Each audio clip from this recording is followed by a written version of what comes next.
was conciliatory. He said the election was riddled with fraud, but the fraud didn't change the result. Erdogan won. He said, quote, yes, they stole votes, but they couldn't have stolen 10 million votes. And then he went on to talk about the changes that are going to happen now that the electorate has apparently endorsed Erdogan's move to an executive presidency. He said the new executive presidential system was a threat to Turkey. He said it was one-man rule. He implied it was everything but a dictatorship. He said, quote, Turkey has lost touch with democracy. Erdogan and his clique are the source of our problems. He was a little subdued when the press conference started, but we quickly saw that he was a strong man and in charge. The first thing he did before he even started speaking was to order TRT, state television, to get out of the room. State television during the campaign had given 181 hours of airtime to Erdogan.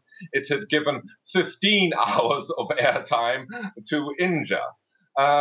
However, then he went on, he said, look, I'm not the type of person to disparage my opponents when they win. That was clearly a knock at Erdogan, who does that all the time. Yes, we lost, but we will go on fighting. And he said he was pleased that he had got as many as 15 million votes, which was 30%. None of the opinion polls had predicted that he would get that high. The most optimistic predictions was that he would get 26, 27%. And he said, in the next election, we will do better.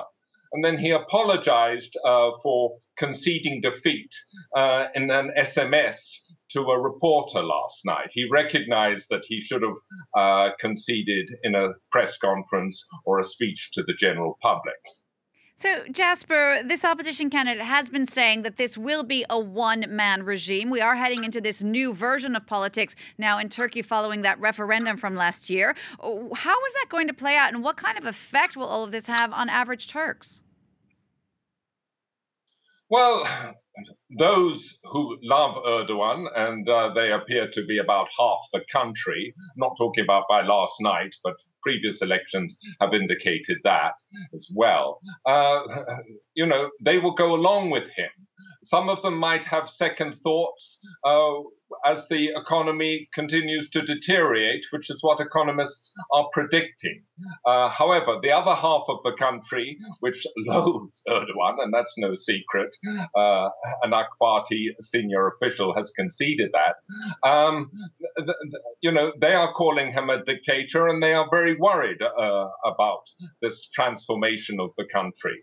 The opposition had pledged to undo the executive presidency that Erdogan is now consolidating, and they wanted to restore an independent judiciary and human rights. Erdogan, however, is going to abolish the prime ministership. He will appoint a cabinet of members who are not in parliament. As his coalition won the majority in parliament, you can be sure that parliament will do what he likes. However, as I was saying, if the economy deteriorates, there may be unrest, because half of the country will see Erdogan as illegitimately elected.